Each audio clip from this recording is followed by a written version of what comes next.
গৃহবধূ রাবেয়া খাতুনের ছিল একটা সাজানো সংসার। এত এমনি বাড়াবাড়ি ভেঙে গেছে, আর মেলা দূর ছিল।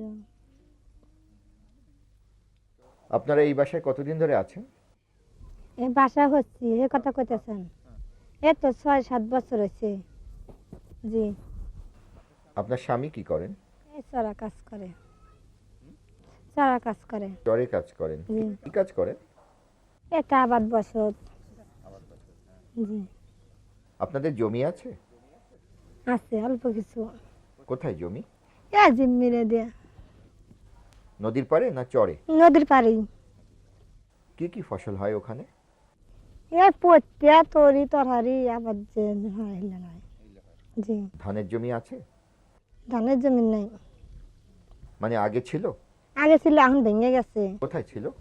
এতে পাশেই আছিল, ভেঙে গেছে ছিলেন।